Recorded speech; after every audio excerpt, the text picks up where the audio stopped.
Most countries, certainly in Latin America, South America, every Latin American city has their commons, and I would call it the village commons, where people come together,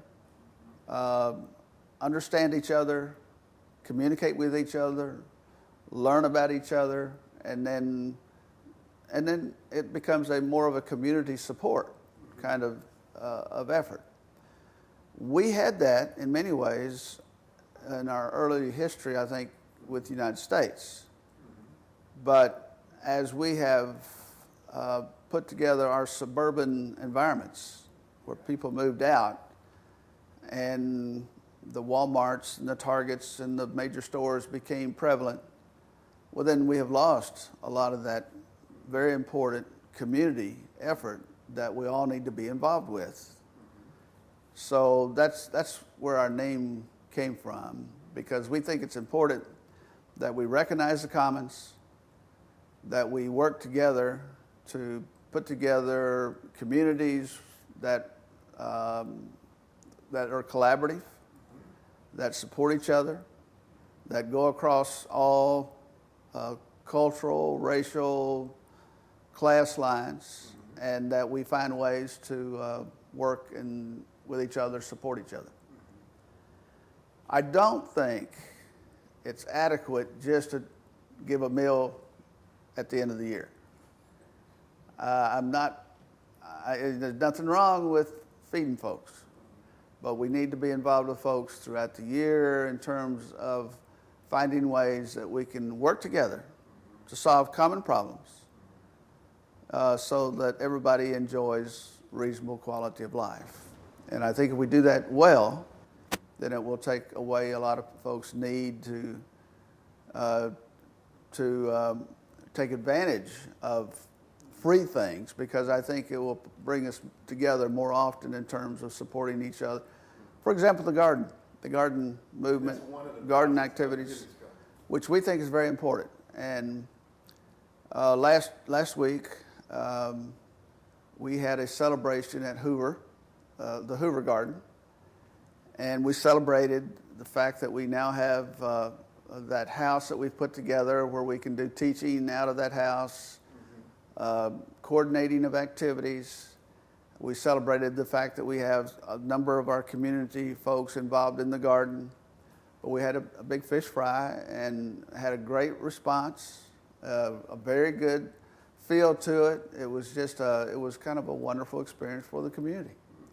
And we all came together to make that happen. That's important. One of the things we feel are very important here is collaborating with other groups. Why reinvent the wheel?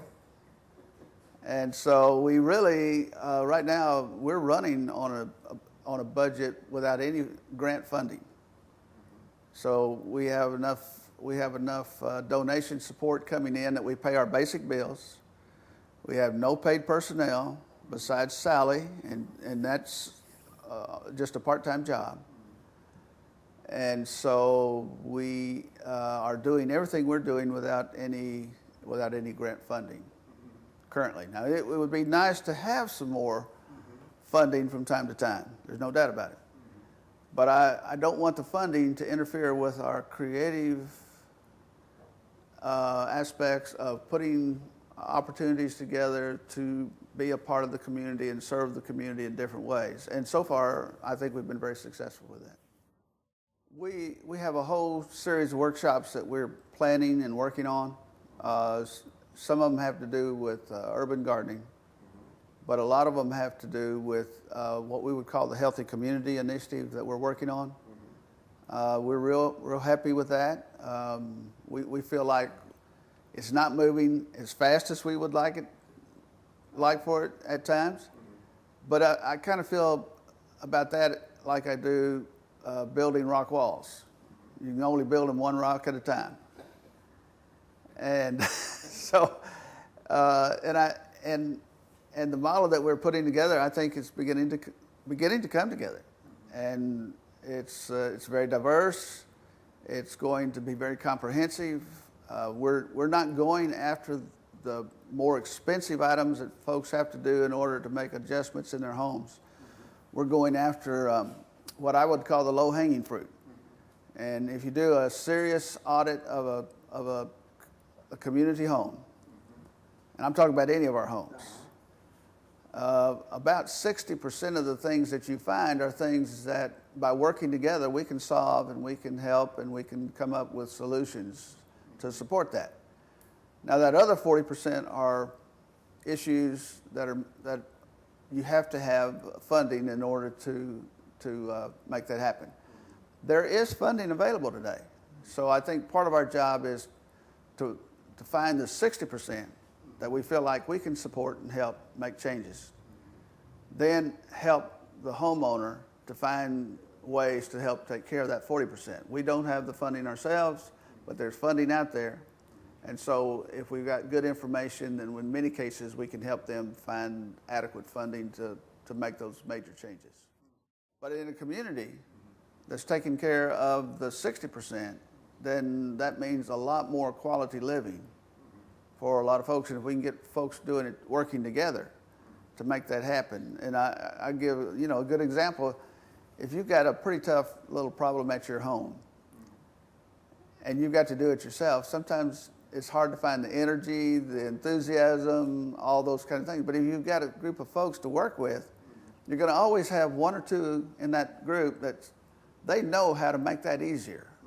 And by working together, leaning on each other, then you come up with a good solution. In many cases, that is not real costly. To us, the College of Public Health is invaluable in terms of information, in terms of relationships, community networking.